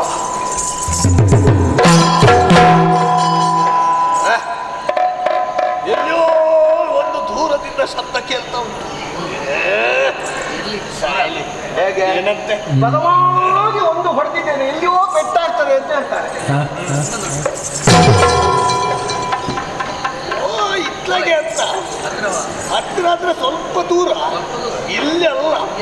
ನೋಡುವ, ಇಲ್ಲಿ ನಮ್ಗೇನು ಹೇಗೆ ಇವಳಿಗೆ ಬಿದ್ರು ಹತ್ತಿರದಲ್ಲಿ ಅಂತ ಹೇಳ್ತಾಳೆ, ದೂರದಲ್ಲಿ ಅಲ್ಲ, ಹತ್ತಿರದಲ್ಲಿ ಅಂತ.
ಇದೇ ಸಮಯವನ್ನು ನೋಡಿ ನಿಮ್ಮಂಥವರ ಕಳ್ಳತನ ಮಾಡೋದಕ್ಕೆ ಬರುವ, ಒಳ ಪ್ರವೇಶ ಮಾಡೋದಕ್ಕೆ, ಹುಸಿರು ಹೋಗೋದಕ್ಕೆ.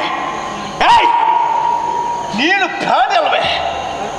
ಮಂಕ, ಕೋತಿ, ಮರದಿಂದ ಮರಕ್ಕೆ ಹಾರಿ ಬದುಕುವ ನೀನು.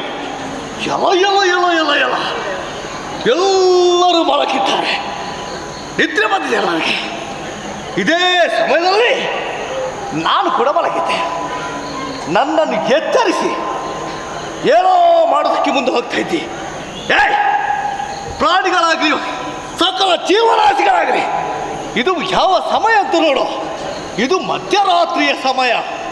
ಮಧ್ಯರಾತ್ರಿಯ ಸಮಯದಲ್ಲಿ ಎಲ್ಲರೂ ಆಯಾಕಿ ಮಲಗಬೇಕಿತ್ತು. ಆದರೆ ನಿನ್ನಲ್ಲಿ ಕೇಳ್ತಾ ಇದ್ದೀನಿ, ನಿನಗೆ ನಿದ್ರೆ ಬರುವುದಿಲ್ವಾ? ನಿದ್ರೆ ಬರಲಿಲ್ವಾ?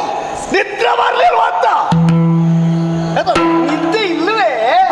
ನಿದ್ದೆ ಇಲ್ಲವೇ ನಿನಗೆ? ನಿದ್ದೆ ಇಲ್ಲವೇ ನಿನಗೆ?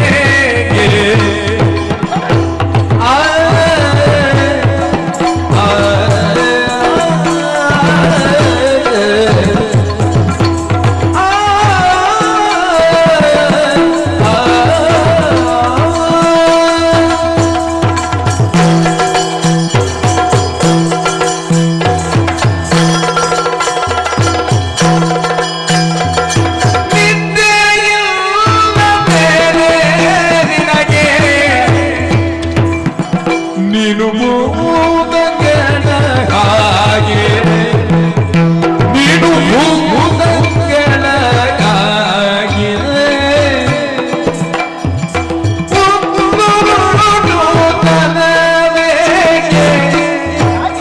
ಯಾರೇ ರಾಜತಿಯೇ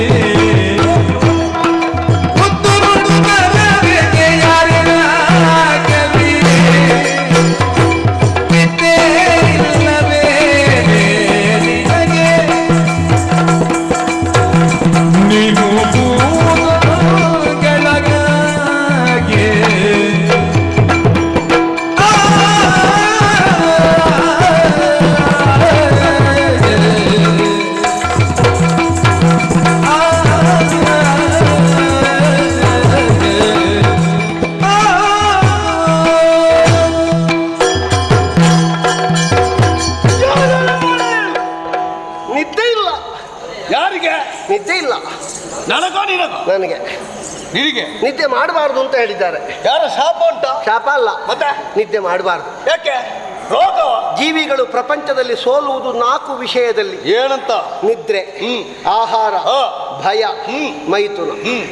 ಈ 4 ಯಾರಿಗಿಲ್ವೋ ಅವರು ಮತ್ತೆ ದೇವರಾಗ್ತಾರೆ ಅಂತ ಲೆಕ್ಕ. ಹೌದಾ? ಹೌದೌದು. ಈಗ ನೀವು ದೇವರಾಗುವುದಕ್ಕೆ ಅಲ್ಲ, ಒಂದು ಸಾಧನೆ. ನನಗೆ ನಿದ್ರೆಯ ಗೊಡವೆ ಇಲ್ಲ. ಆಹಾರ ಸಿಕ್ಕಿದ್ರೂ ಆಗ್ತದೆ, ಸಿಕ್ಕದೇ ಇದ್ರೂ ಆಗ್ತದೆ. ಹೌದಾ? ಮತ್ತೆ ನಾನು ಬ್ರಹ್ಮಚಾರಿ. ಮೈಥುನದ ವಿಷಯ ಇಲ್ಲ, ಮದುವೆ ಆಗಲಿಲ್ಲ. ಮತ್ತೆ ನನಗೆ ಹೆದರಿಕೆ ಎನ್ನುವುದು ಬರೀಲಿಕ್ಕೆ ಮಾತ್ರ ಗೊತ್ತುಂಟು ವಿನಃ ಅನುಭವದಲ್ಲಿ ಇಷ್ಟರವರೆಗೆ ಆಗಲೇ ಇಲ್ಲ. ಹಾಗೆ ಕೆಲವರಿಗೆ ಬರೀಲಿಕ್ಕೆ ಮಾತ್ರ, ಕೆಲವರಿಗೆ ಓದ್ಲಿಕ್ಕೆ ಬರೋದು. ಅಲ್ಲ, ನನಗೆ ಅನುಭವದಲ್ಲಿ ಆಗಲೇ ಇಲ್ಲ. ಇದು ಅದಲ್ಲ. ನೀನು ಭೂತ. ಯಾರು? ನೀನು. ನೀನು ಭಾರಿ ನಿನಗೆ ಹಾಗೆ ಕಾಣ್ತೇನೆ ನಾನು. ಅದ್ಭುತ. ಅದ್ಭುತ. ಅದು ಭೂತ. ಭಯಂಕರ. ಭಯಂಕರ. ಅದು ಭೂತ. ಅದ್ಭುತ. ಒಳಗೆ ಅದ್ಭುತ.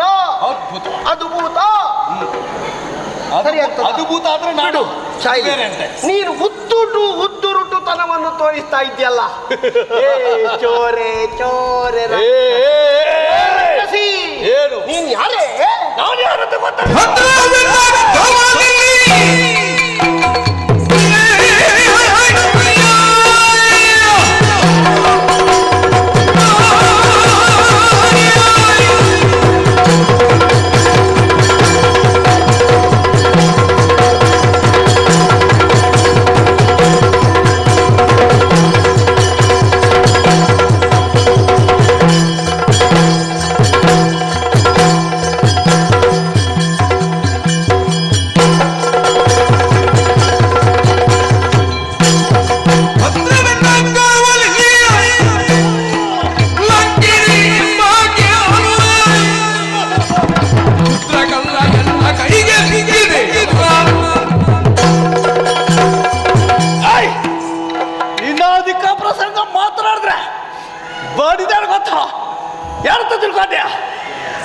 ಎಷ್ಟು ಮಂದಿಗೆ ನಾನು ಯಾರಿಸ್ತೇನೆ ಅಂತ ಗೊತ್ತುಂಟು.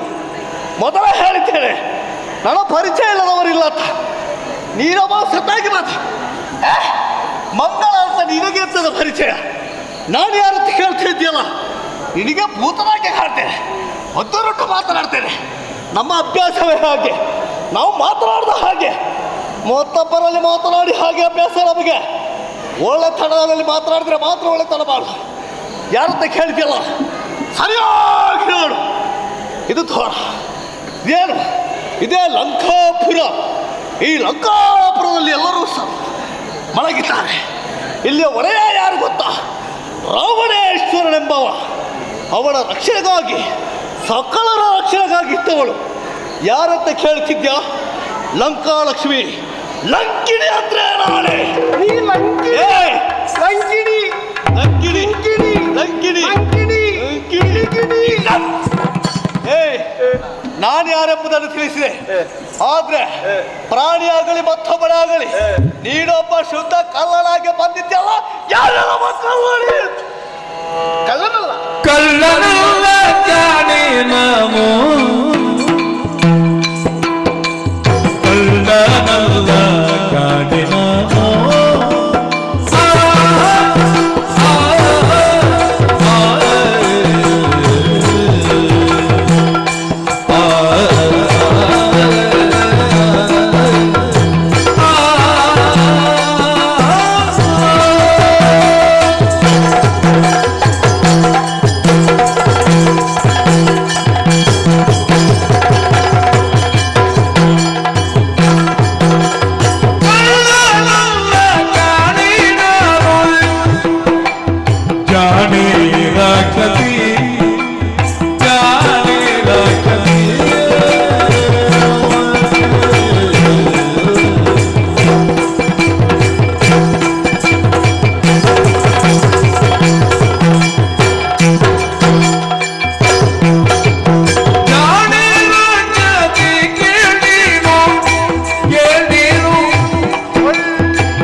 ನೀನು ಜಾಣೆಯಾದ್ರೆ ನಾನು ಯಾರು ಅಂತ ತಿಳ್ಕೊ.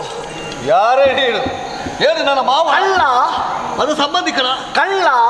ನೀನು ಕಳ್ಳ? ಕಳ್ಳ ಅಲ್ಲ, ಆ ಜಾತಿಗೆ ಸೇರಿದವನ. ಕಳ್ಳ ಅಲ್ಲ, ಮತ್ತೆ ಯಾರದ್ದಾಗ್ಬೇಕಲ್ಲ ನೀನು? ನಾನಲ್ಲ. ನೀನಲ್ಲದಿದ್ರೆ ಈ ಮಧ್ಯರಾತ್ರಿಯಲ್ಲಿ ಯಾಕೆ ಬಂದೆ? ಕಳ್ಳ ಹಗಲೊತ್ತಲ್ಲಿ ಸಮಯ ಇಲ್ವ ನಿಮಗೆ? ಕಳ್ಳ ಅಲ್ಲ, ಅಲ್ಲನಲ್ಲ, ಕಳ್ಳ ಅಲ್ಲ, ಕಳ್ಳ ನಾನಲ್ಲ. ಅದಕ್ಕೆ ನನಗೆ ಯಾಕೆ ತೋರಿಸುದು? ಅಲ್ಲ ಅಲ್ಲ ಅಂತ ಗೊತ್ತಾಯ್ತು. ಇದು ಜಾಣೆ ರಕ್ಕಸಿ, ಜಾಣೆ ರಕ್ಕಸಿ. ನಾನು ಜಾಣ ಅಂತ ನಿಮಗೆ ಗೊತ್ತಾಯ್ತು. ಅದು ನೀನು ಮಾತಾಡೋ ಗೊತ್ತಾಗ್ತದಲ್ಲ. ನೀ ಮಾತಾಡೋದು ಸಾಧಾರಣ ಅರ್ಥ ಆಗ್ಲಿಕ್ಕಿಲ್ಲ, ಹಾಗುಂಟದು. ಯಾಕೆ? ಹಾಗುಂಟದು. ಮತ್ತೆ ಮತ್ತೆ ಇಲ್ಲಿ ಕೇಳು, ನಿನಗೆ ವಾಯುವಿನ ಪರಿಚಯ ಉಂಟಾ? ಯಾವ ವಾಯು? ಒಳ್ಳೆ ವಾಯು. ಅದರಲ್ಲೂ ಕೆಟ್ಟದು ಒಳ್ಳೆಯದು ಅದುಂಟಲ್ಲ. ಯಾವುದು? ಈಗ ದುರ್ಗಂಧ ಇಲ್ವಾ? ಉಂಟು. ಅದು ಕೆಟ್ಟ ವಾಯು ಅಲ್ವಾ? ಆದ್ರೆ ವಾಯು ಅಂತ ಹೆಸರಲ್ವಾ? ಹೌದು. ಅದರಲ್ಲಿ ಒಳ್ಳೆ ವಾಯು. ಒಳ್ಳೆ ವಾಯು ಅಂತ ಹೇಳಿದ್ರೆ ಯಾರು ಗೊತ್ತುಂಟ? ಯಾವುದು?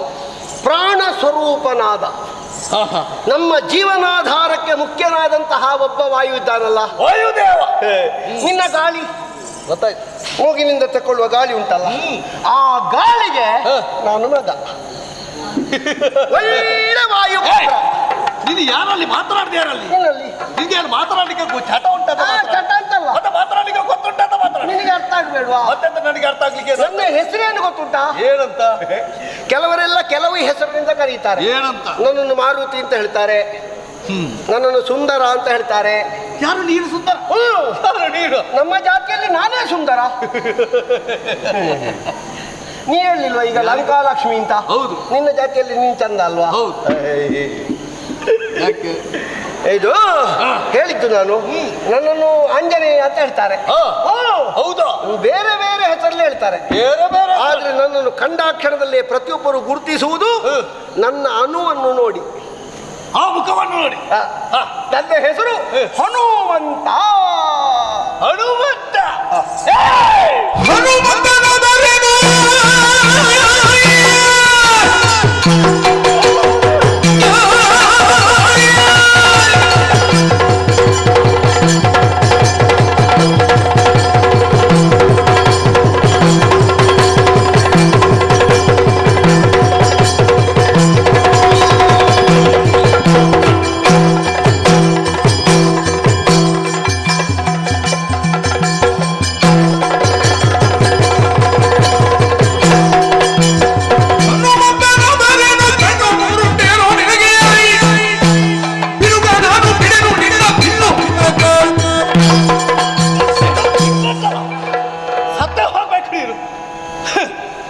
ಅಧಿಕಾರ ಸಂಘ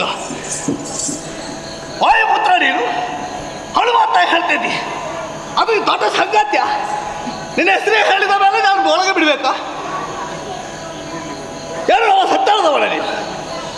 ಮಂಗ ಜಾತಿ, ಇನ್ನು ಮಂಗ ಬುದ್ಧಿಯ ಮಾತಾಡ್ತಿದ್ದಿ. ಯಾರಂತ ತಿಳ್ಕೊಂಡೆ? ಒಳ್ಳೆ ವಾಯಿ ಕೊಟ್ಟು ಕೆಟ್ಟ. ಹನುಮಾನ ಆದ್ರೆ ಹೇಳಷ್ಟೇ ನೀನು.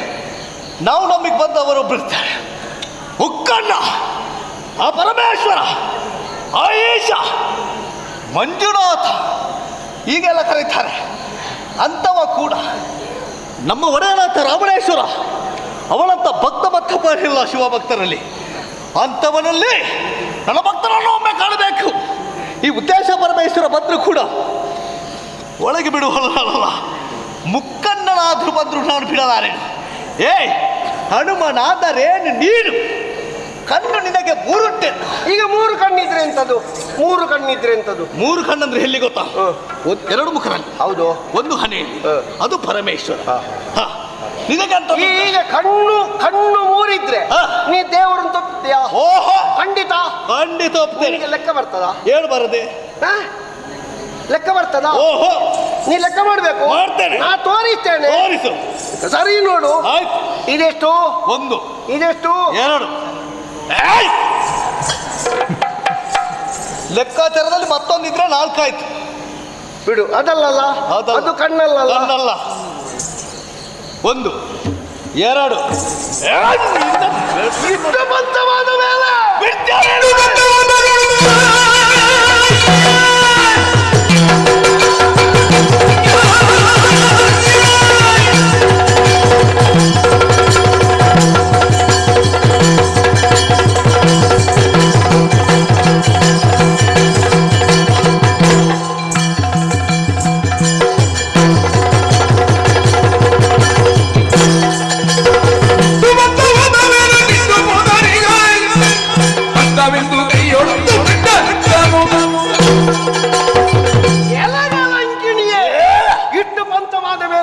ನಿನ್ನನ್ನು ನಾನು ಬಿಟ್ಟು ಹೋಗುವುದಿಲ್ಲ. ನಿನಗೆ ನಾನು ಖಂಡಿತ ಹೊಡೆಯುತ್ತೇನೆ. ಆದ್ರೆ ನನ್ನದೊಂದು ಜೀವನದ ತೀರ್ಮಾನ ಉಂಟು. ಹೆಣ್ಣಿನ ಮೇಲೆ ನಾನು ಮೊದಲಾಗಿ ಕೈ ಮಾಡುವುದಿಲ್ಲ. ಹೌದಾ? ನೀನು ನನ್ನ ಮೇಲೆ ಕೈ ಮಾಡಿದೆ ಅಂತ ನೀನನ್ನು ಹೊಡೆದು ಹೊಡೆದು ಹೊಡೆದು ಹೊಡೆದು ಪುಟಿ ಪುಟಿ ಮಾಡ್ತೇನೆ ನಾನು. ನನ್ನದೊಂದು ಅಭ್ಯಾಸ. ಇಷ್ಟರ ತನಕ ಈ ದ್ವಾರದಲ್ಲಿ ಯಾವ ಪ್ರಾಣಿಯೋ ಪ್ರವೇಶ ಮಾಡಲಿಲ್ಲ. ಆದ್ರೆ ನಿನ್ನಂತ ಒಬ್ಬ ಪ್ರಾಣಿ ಬಂದ ಮೇಲೆ ನಾನು ಕೊಲ್ಲುವುದಿಲ್ಲ ಅಂತ ತೀರ್ಮಾನ ಮಾಡಿದೆ. ಆದ್ರೆ ಒಂದು ಸಂಗತಿ, ನಾನು ಎಲ್ಲಾದ್ರೂ ನಿನಗೊಂದು ಬೆಟ್ಟು ಬಡಿದ್ರೆ ನಿನ್ನ ಜೀವನದಲ್ಲಿ ನೆಲೆಪಿರುವಷ್ಟು ನೋವಾಗ್ತದೆ. ನೀನು ನೋವಂತಲ್ಲ, ನೀನು ಬದುಕಿ ಉಳಿದಕ್ಕೆ ಸಾಧ್ಯವಿಲ್ಲ. ನಾನು ಪಡೆಯುವ ಮೊದಲು ಸ್ವಲ್ಪ ನೀನು ಯೋಚನೆ ಮಾಡಬೇಕು. ನಿನ್ನ ಮನೆಯಲ್ಲಿ ಯಾರಾದ್ರೂ ಇದ್ದಾರ, ಎಲ್ಲರನ್ನು ನೆನೆಸಿಕೊ. ಮತ್ತೆ ಮತ್ತೆ ನೋಡುವ ಹಾಗಿಲ್ಲ, ಗೊತ್ತಾಯ್ತಾ? ಅಷ್ಟೇ ಅಲ್ವಾ? ನೀ ಹೊಡೆದ್ರೆ ನಾ ಸಾಯ್ತೇನೆ ಅಂತಲ್ವಾ? ಅಷ್ಟೇ ಅಲ್ವಾ? ಮತ್ತೆ ಮುಗೀತಲ್ಲ, ಸತ್ರ ಮುಗೀತಲ್ಲ. ಅದು ಹೌದು. ಸತ್ತ ಮೇಲೆ ಏನು ಇಲ್ಲ. ಆಯ್ತು, ಹಾಗಾದ್ರೆ ನೀ ಹೊಡಿಲಿಕ್ಕೆ ತಯಾರಾಗು. ಹೇಳಂತ ನಾನಿಲ್ಲಿ ನೀನು ಬಡಿ. ನಾ ಹೊಡಿಯುದಿಲ್ಲ. ನೀನು ಬಡಿತ್ತ ಹೆಣ್ಣಿನ ಮೇಲೆ ನಾನು ಮೊದಲು ಕೈ ಮಾಡುವುದಿಲ್ಲ. ಹಾಗಾದ್ರೆ ನಾನು ಬಡಿದ ಮೇಲೆ ನೀನು ಮತ್ತೇನಂತ? ಹೌದಾ? ಬದುಕಿ ಉಳಿದ್ರೆ ನಾನು ಬಡಿದ ಮೇಲೆ ನೀನು ಬಡಿಲಿಕ್ಕೆ ಇಲ್ವಾ? ತೊಂದರೆ ಇಲ್ಲ, ಲೆಕ್ಕಾಚಾರವಿಲ್ಲ. ಇಲ್ಲದಿದ್ರೆ ನನಗೇನು ಹಠ ಇಲ್ಲ, ನಾನು ಬಡಿಲೇಬೇಕು ಅಂತ. ಏನು? ನೀ ಹೊಡೆದ ಮೇಲೆ ನಾನು ಉಳಿದ್ರೆ ಮತ್ತೆ ಹೊಡಿತೇನೆ ನಾನು. ಹೌದು, ಆಯ್ತಾ? ನಾನು ಬಡಿಯುವ ಮೊದಲು ಎಲ್ಲಿಯಾದ್ರೂ ನಿನ್ನ ದೈವಗಳಿದ್ರೆ ಯೋಚನೆ. ತೊಂದರೆ ಇಲ್ಲ, ತೊಂದರೆ ಇಲ್ಲಲ್ಲ? ದೈವ ಉಂಟಲ್ಲ ಇಲ್ಲೇ? ಉಂಟೇ ಅಲ್ಲ, ಉಂಟಲ್ಲ ಇಲ್ಲೇ. ಮನದೊಳಗೆ ದೈವ ಉಂಟು. ಆಯ್ತು, ಹಾಗಾದ್ರೆ ಬಡಿತೇನೆ, ನೀ ಹೊಡಿ. ಆಯ್ತು. ನೀನು ನಿಲ್ಲು. ನೀ ಹೊಡೆದ್ರೆ ನಾನೇನಾಗ್ತೇನೆ? ಏನಾಗ್ತೇನೆ? ಇದು ಸಾಯ್ತಿ. ಇದು ಜಾಗ ಸರಿ ಉಂಟಾ? ಸರಿ ಇಲ್ಲದ ಜಾಗದಲ್ಲಿ ಬಿದ್ದು ಸತ್ತ ಅಂತ ನಾಳೆ ಒಂದು ಅಪವಾದ ಬರ್ಲಿಕ್ಕ? ಸಾಯುವವರಿಗೆ ಅಂತದುಂಟ. ಮತ್ತೆ ಒಳ್ಳೆ ಜಾಗದಲ್ಲಿ ಸಾಯ್ಬೇಕು ಅಂತ ನಿನ್ನ ಜೀವನದಲ್ಲಿ ಇಲ್ಲಿ ಬರಿ. ಈಗ ಬಡಿತಾರೆ. ಇದು ಬದಿ ಹೌದಾ? ಬರೇ ಬದಿ ಹೌದಾ? ಬದಿ ಹೌದು. ಈ ಬದಿಯಲ್ಲಿ ಬಿದ್ದು ಸತ್ರ ಯಾರಾದ್ರೂ ನನ್ನ ಸಾವನ್ನು ನೋಡ್ತಾರಾ? ಅದು ನೋಡ್ಲಿಕ್ಕೆ. ನನ್ನ ಸಾವನ್ನು ನೋಡುದು ಬಿಡು, ನೀ ಕೊಂದದ್ದು ಯಾರಿಗಾದ್ರೂ ಗೊತ್ತಾಗ್ತದಾ?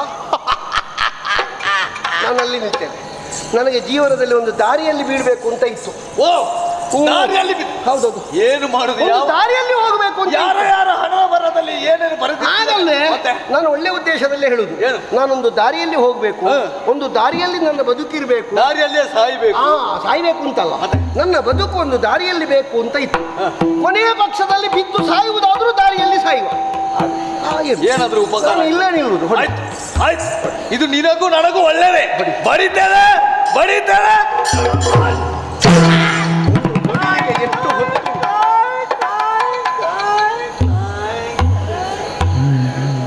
ನೀನು ರಕ್ಕಸಿ ಅಲ್ವಾ? ಹೌದು.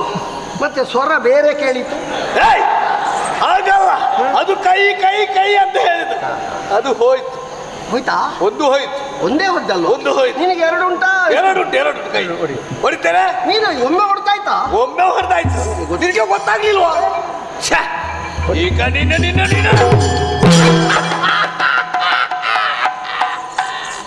ಎಂತದಾಯ್ತೆ? ಎರಡು ಕೈ ಹೋಯ್ತು.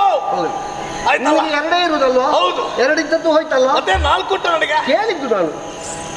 ಹಾಗಾದ್ರೆ ನಿನಗೆ ಕೈ ಮಾತ್ರ ಇರುದಾ? ಅಲ್ಲ, ಮತ್ತೆ ಕಾಲಲ್ಲಿ ಬೆಡ್ತೇನೆ. ನಿನ್ಗೆ ಕಾಲು ಮತ್ತೆ ನನ್ನ ಕಾಲಲ್ಲಿ ಬೆಟ್ಟಿದ್ರೆ ನೀನು ಸತ್ತೇ ಹೋಗ್ತಿ. ಇನ್ನಾಗ್ಲಿಕ್ಕಿಲ್ಲ. ಕಾಲು ಹೋಯ್ತಲ್ಲ. ಕಾಲು ಹೋಯ್ತಾ? ಆಯ್ತು. ಕಾಲು ಹೋಯ್ತಾ? ಆಯ್ತು. ಕಾಲು ಹೋಯ್ತಾ? ಮೂರು ಮಾಡಿದೆ. ಇನ್ನು ಮುಕ್ಕಾಲಿಲ್ವಾ? ಕಾಲು ಹೋದ್ರೆ ಮುಕ್ಕಾಲಿಲ್ವಾ? ಉಂಟು. ಯಾಕೆ? ನೋಡಿ, ಇನ್ನೊಂದು ಕಾಲು ಉಂಟು. ಅದರಲ್ಲಿ ಮಾಡಿದ್ರೆ ನಾನು ಬೀಳುದಿಲ್ವಾ? ನಿಲ್ಲದೆ ಹೇಗೆ? ನಿನ್ನದಾಯ್ತಲ್ಲ. ನನ್ನದಾಯ್ತು. ನಿನ್ನದಾಯ್ತಲ್ಲ. ನನ್ನದಾಯ್ತು. ಹಾಗಿದ್ರೆ sorry.